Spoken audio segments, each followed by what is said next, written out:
And so as we look at these relationships between temperature, volume, and pressure, we've got basically 4 gas laws that allow us to examine the change in these conditions: volume, temperature, pressure. Then we've got one extra one that allows us to look at what's happening due to a certain number of moles of our substance. So we're going to start with the relationship type gas laws today: Boyle's, Charles, and then the combined gas law. So that's what we're going to look at. Okay, so Boyle's law lets us study the relationship between pressure and volume. Okay, pressure and volume, they are inversely related, which means if one goes up, the other one goes down. Okay, if our gas container is at a constant temperature, right? That's kind of has to be a standard here. If the temperature is constant and we see an increase in pressure, we'll see an increase in volume. Nope, I said it backwards. One goes up, the other goes down. Okay. This only rings true when we have constant temperature and constant mass. So if one goes up, the other goes down. So if we shrink our volume down, let's think about that. If I shrink my volume down, my pressure is going to increase, right? And if my volume goes up, my pressure is going to decrease because those molecules have a little bit more space to roam. You know how you talk that? If you haven't yet, I want you to pick up just a quarter sheet here to use as an equation sheet. That way we're going to write out all of these gas laws, and they're all going to be equations. That way you're not having to constantly flip back and forth through your notes. So why don't you come grab a sheet? We'll write out our gas law equations on a separate sheet. That way you're not having to flip through your notes all the time. So grab whatever one you want. The equations we use are pretty simple algebra. Okay, the math behind what we're doing is not difficult, right? What could be a little bit more difficult is making sure we identify the variables correctly out of our word problem, right? Can we see which ones apply to volume and pressure? And then can we correctly pick, is it initial pressure or final pressure? Initial volume, final volume. We're talking about context clues. So we've really got to make sure we're reading those things carefully to determine that. Okay. We're going to jump right into a practice problem here, but I want to talk a little bit about units first. When we talk about pressure, what did we say the unit we like to use for pressure is? Atmospheres. Okay, and atmospheres is abbreviated ATM. And then did we talk about what unit we like to use for volume? I don't know that we gave it a specific, but usually we like to use liters. Okay, what I'll tell you is that for these volume units and for the pressure units, realistically, for these problems, it doesn't matter what our units are as long as it's consistent on both sides. So if it's atmospheres here, but my final volume is given in kilopascals, I have to convert one of those so that they are the same. Okay? They have to be consistent on both sides. So these could both be milliliters, and that would be okay. This could both be liters, and that would be okay. The only thing that I ask is that, or the only reason I would ask us to convert to these units would to be practice for the final gas law that we'll use. Right? The final gas law we use does have a specific set of units that it has to be in. These ones leading up to that don't. So it's really your choice. But I like to put them in units and atmospheres unless everything is already consistent at the beginning of the problem. Does that kind of make sense? So if I don't need you to do more work for it, but if you're going to convert, I would convert 2 atmospheres and 2 liters if I have to. Okay, does that make sense? All right, let's go ahead and look at our first practice problem here. 1 liter of gas at STP is compressed to 473 milliliters. What's the final pressure? I did want to review what are the conditions for STP. What's my pressure condition at STP? 1 atmosphere, good. And what's my temperature at STP? In Kelvin. 273 Kelvin. 273 Kelvin, okay? If you want to put those set of conditions on your equation sheet, that might be helpful, right? STP means that my pressure is equal to 1 atmosphere and my temperature is equal to 273 Kelvin, right? That might be helpful for you to have on that equation sheet to remind you about the conditions of STP, right? We have to be able to understand this context clue. 1 liter of gas at STP. That means this whole set of conditions fits together, right? This is the before. Then it says it's compressed to a final volume of 473 milliliters. What is the final pressure? Does it mention anything about a temperature change? No, so we're going to assume that the temperature just stays the same. And in this case, if something stays the same, we just leave it out, right? Our Boyle's law didn't even have temperature in it anyway, so we're not putting it in there. But if it stays constant, there's no need for us to put it in the equation. So we're going to say that this is volume 1. What's my pressure 1? 1 atmosphere because it's at STP. And then I don't need to bother with temperature, right? Because there's no change. It's not asking me about it. What would be my V2? Can I leave it at 473 milliliters? We have to convert that to liters. So I need us to feel pretty quick about converting to milliliters, from milliliters to liters, right? So I would say 1,000 milliliters is equal to 1 liter. So I'm dividing that by 1,000, right? And so that would make my final volume 0.473 liters, okay? And P2 is what I'm solving for, right? What's my final pressure? I'm going to encourage you, until you feel really comfortable with these, to go ahead and make your list, okay? And then we can start plugging them into equations. All right, let's look at our equation for Boyle's law. P1 V1 equals P2 V2. These are all multiplied, okay? So I'll take 1 atmosphere times 1 liter equals P2 times 0.473. And then I'm just going to do the algebra to solve for that, right? It's pretty simple. What algebra am I going to have to do to get P2 by itself? All I'm going to do is divide that over, right? This whole side is 1. So I'll take 1 divided by 0.473, and I'll get my value there. So go ahead and grab your calculator out if you don't have that yet. I want you to get into the muscle memory of plugging these into your calculator. Remember, watching me do it and you doing it yourself are very different things, okay? I want you to make sure that you are going through that process. So 1 divided by 0.473, I get a pressure value of 2.11 atmospheres. Yeah. Because our first pressure is in atmospheres, the pressure that we get as our final answer will be that same unit. Yeah, good question. And it didn't ask for the final pressure in a different unit. Had it asked for what's my final pressure in kilopascals, I would have done another conversion. Okay. Does this fit with the trend of inversely related? Did my volume go up or go down? Volume went down. So did we expect pressure to go up? Yes, right? They are inversely related. Just think about a balloon, right? I took the balloon and I squished it down. So that would make sense that those molecules didn't escape, but they got to move faster and faster, and they're going to hit the walls of the container more often.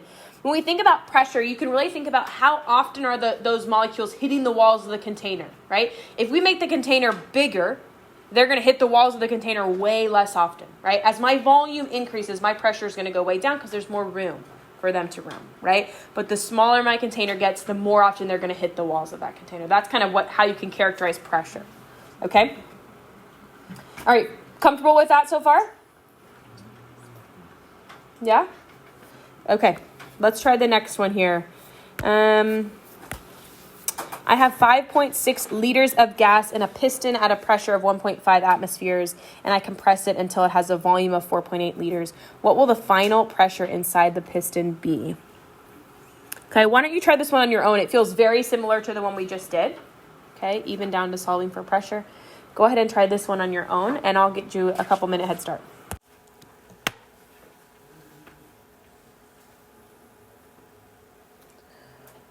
Is that about what you had?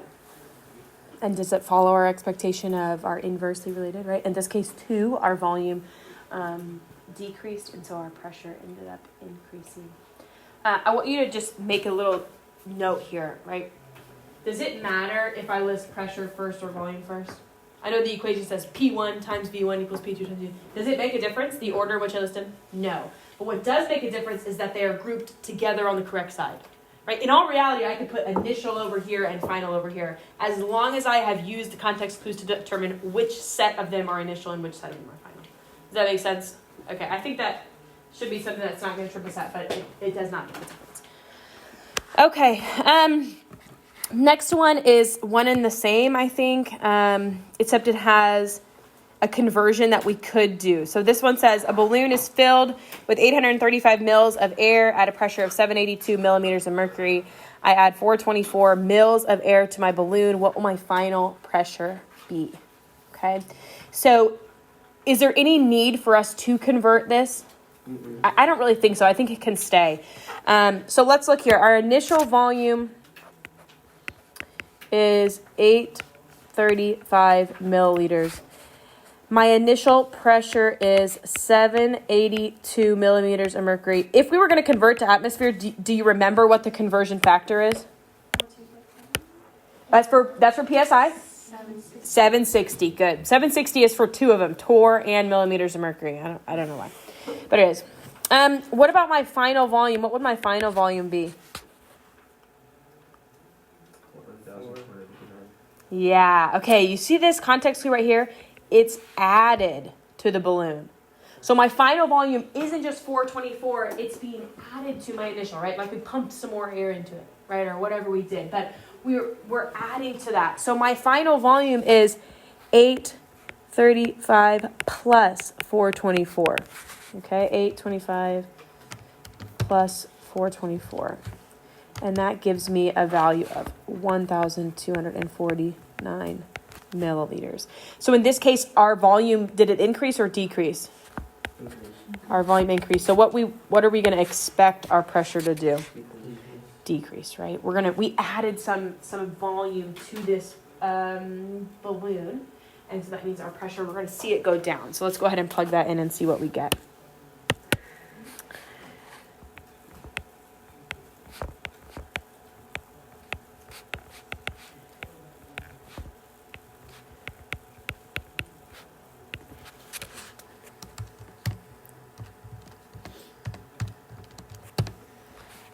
For my final pressure, I ended up with 522.8. Was that somewhere around what you had?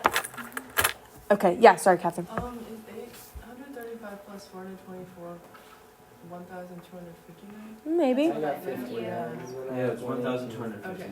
Cool. Yep, nope. I plugged in 825. Thank you. Thank you. Okay, so this should be... You said 59. Oh, so that's going to make my number just a tiny bit different. Okay. Sorry about that. Let's see. 59. So what should that change my final pressure to? 518.64. Sorry about that. Okay, what will my unit come out to be for my final pressure here? Millimeters mercury. It's going to automatically match your initial pressure unit. Okay. If it had asked for it in a different unit, I could have converted at the beginning or at the end, but it doesn't make a difference. Okay? Questions with Boyle's law? Pretty simple, right? It's not millimeters of mercury per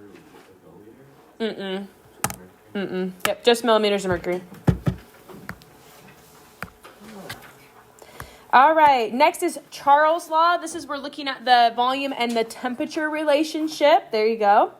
They are directly related, which means if one goes up, the other goes up. What has to be constant here? If I'm just examining volume and temperature, what has to be constant? Pressure has to stay constant. So this, all of this comparison that we're doing with volume and temperature is assuming that the pressure of the system is staying constant. Okay? So here is our equation for Charles' law. V1 over T1 equals V2 over T2.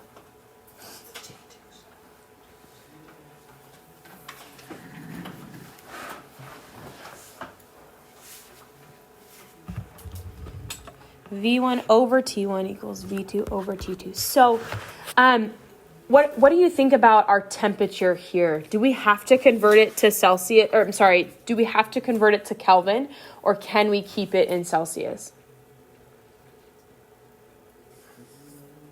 We probably should convert it to Kelvin. Okay, I would agree. Do you know why?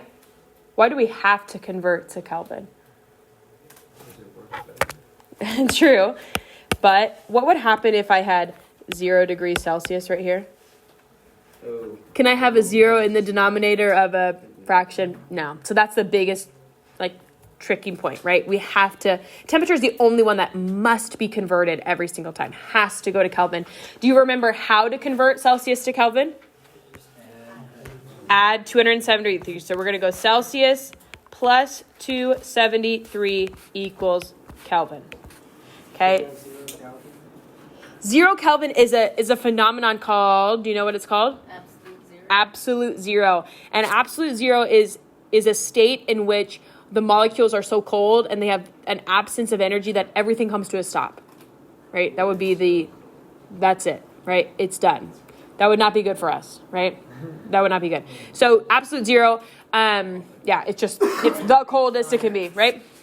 As I have 67 liters of helium in a balloon at 28 degrees Celsius, and I increase the temperature of the balloon to 47 degrees Celsius, what will the final volume of the balloon be? So which values are our initial values?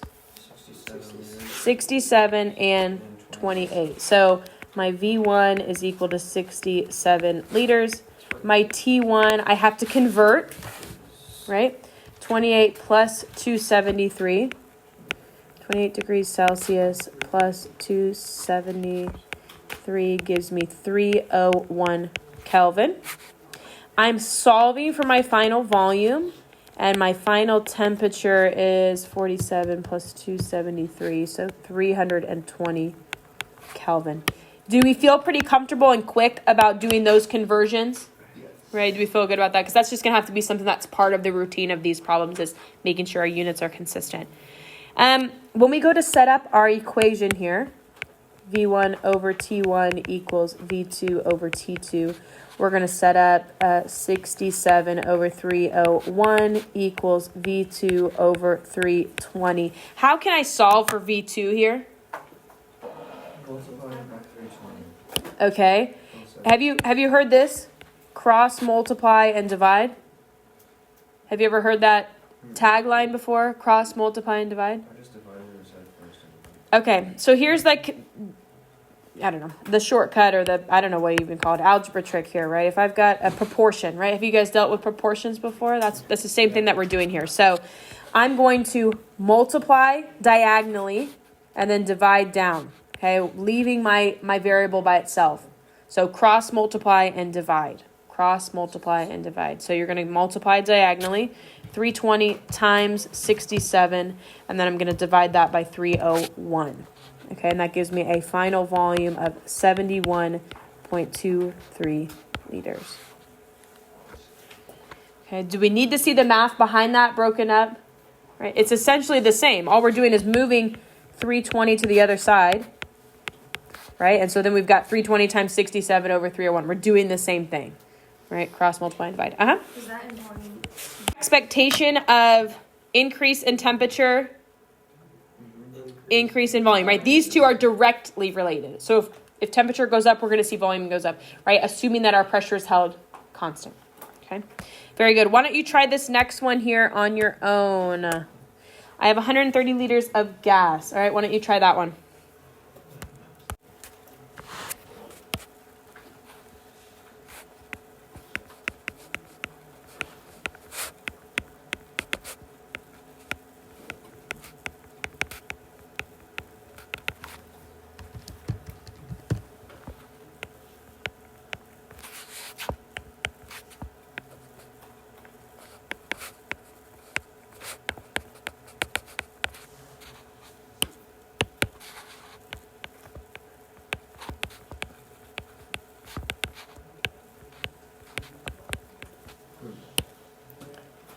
So this one, it's a little easier to see cross, multiply, and divide, because otherwise I'd have to move T2, right? So here, I'm going to leave this one by itself, cross, multiply, then divide.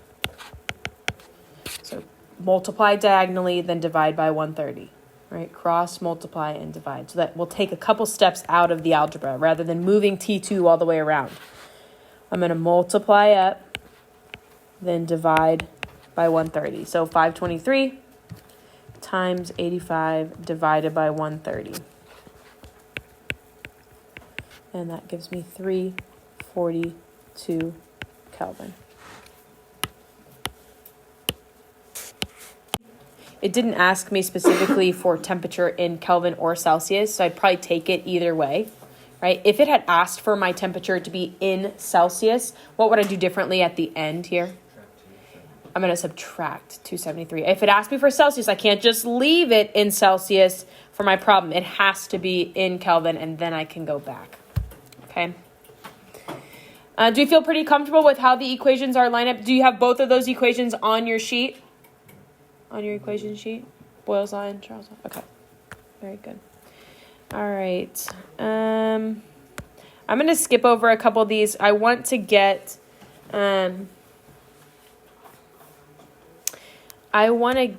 to our next law. So I'm going to skip over some of these practices. If you want to go back and try them on your own, you can. I want to walk through and just show you a couple of these gas laws so that you have them, but we don't use them a whole lot. Okay, this one's called Avogadro's law, and it directly relates the number of moles and the volume of a gas. So N is our variable for moles. And I don't know that we've seen that as a variable for moles yet, but N, lowercase n, is how moles is represented. Okay? Volume and number of moles are directly related as long as temperature and pressure are held constant. This is called Avogadro's law.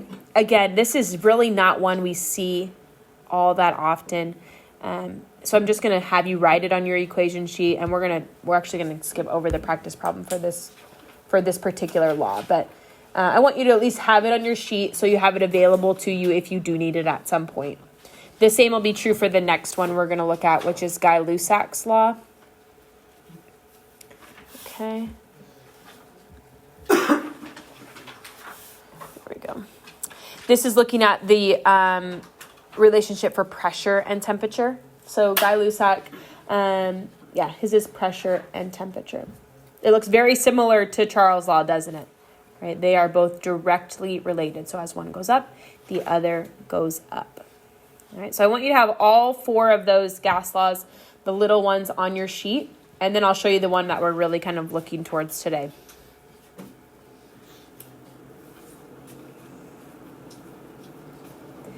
For this equation, it's still true that the pressure units don't have to be converted. They just have to be consistent.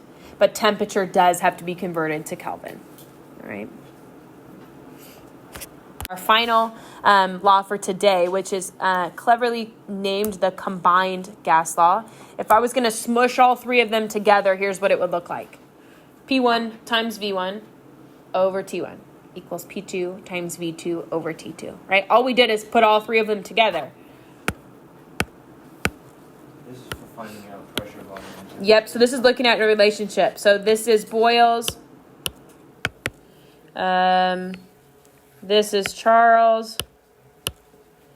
And this is Gay-Lussac's. Right? They're all three just going together. So in all reality, the only equation that you really need to know is this one. Because I could eliminate things that are kept constant. Right? If I knew pressure was constant, I could just leave it out. And I'd be left with Charles' law. Right? I could just eliminate those things. But we just start with the little ones and build up to the big ones. So this combined gas law, I will tell you, it's more difficult to predict if your temperature is going to go up or your volume is going to go up or whatever. It's more difficult because you've got two factors that are in play, right? We could see an increase in temperature and a decrease in volume, and then we assume pressure is going to go up, but it's a little bit harder to predict. So I won't probably ask you about that as we're solving through these problems unless it's obvious. But when we put three different factors in, it's just a little bit more difficult to predict what might happen. So let's go ahead and look at our first one. It says a balloon has a volume of 1.8 liters. The temperature of the balloon was 20 degrees Celsius and the pressure was 1 atmosphere. If the balloon rose 3 kilometers into the sky where the pressure is 0.667 atmospheres and the temperature is -10, what would the new volume be? All right, so let's start identifying some valuable information and see if there's any information that we don't need, okay? It tells me it has a volume of 1.8 liters, so that has to be V1, right? 1.80 liters. The temperature of my balloon was 20 degrees Celsius, so that has to be T1, but I'm not going to keep it at 20. I'm going to add 273 to that value. 20 plus 273, right? And that gives me 2. Why did I plug that into my calculator? Oh my. Okay. My initial pressure, it said, was 1 atmosphere. The balloon rose 3 kilometers into the sky. Do you feel like that's important for our problem? No. It is not. Okay, it is not. The final pressure, it says, is 0.667. Final temperature is -10, which would be 263 Kelvin. and I'm solving for V2. Now, as you get more comfortable with solving the problems, you don't have to necessarily make the list, right? You could just start putting things right into the equation, right? If that is fine with you, that's fine with me.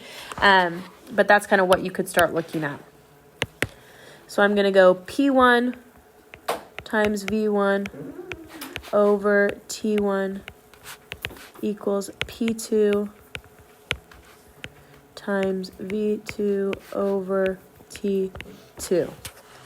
Okay, so the shortcut here for my algebra is still cross multiply and divide.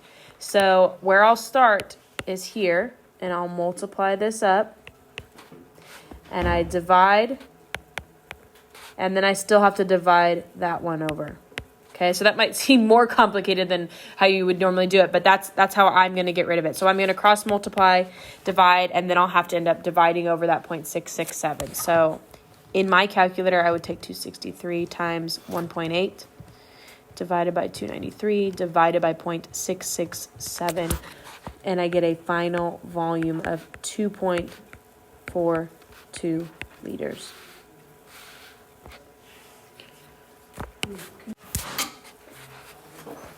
All right, so V1 equals 3.25 liters.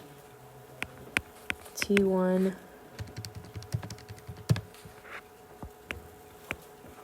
297.5 Kelvin. And P1. Do you remember how to convert from millimeters of mercury to atmospheres?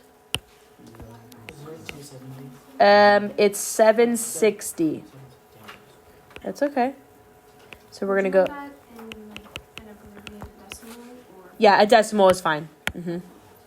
So I'm going to go 760 millimeters mercury is equal to 1 atmosphere. So 1825 divided by 7. That gives me about 2.40 atmospheres.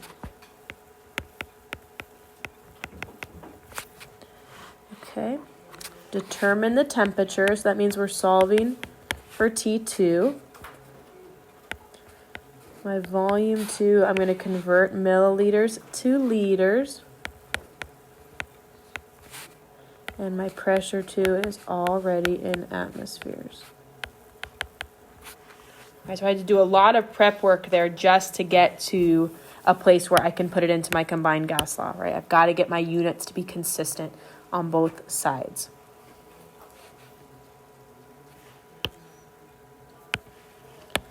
All right, so I'm going to take P1 times V1 over T1 equals P2, times V2 over T2. Okay, so here I would do a true cross multiply and divide. Okay, I would do true cross multiply and divide, which means I would multiply by everything that's here, then I would divide by everything that's there. All right, so I would multiply everything diagonally, and then I would divide everything on that other side.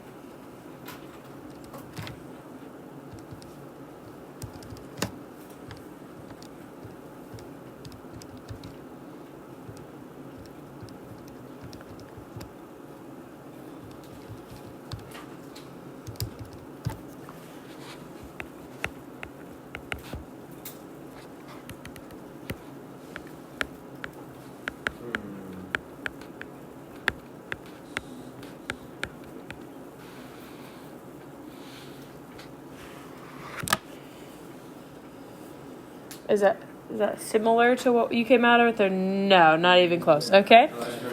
That's what I got. Okay. When we divide by this whole section, we need to do divide by 2.4, divide by 3.25. Or you have to use parentheses. I can't go divide by 2.4 times 3.25 because it's going to take my answer times 3.25. I know exactly that. I got 224. Okay. My assumption is just a calculator thing. Let me try mine again.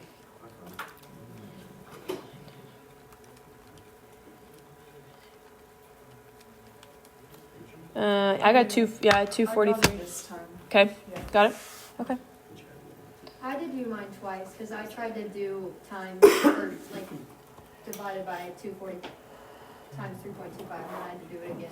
Okay. I calculated. Yeah. So yeah, when you do that division step, it's got to be divide by, or it's got to be in parentheses. I think I got confused. So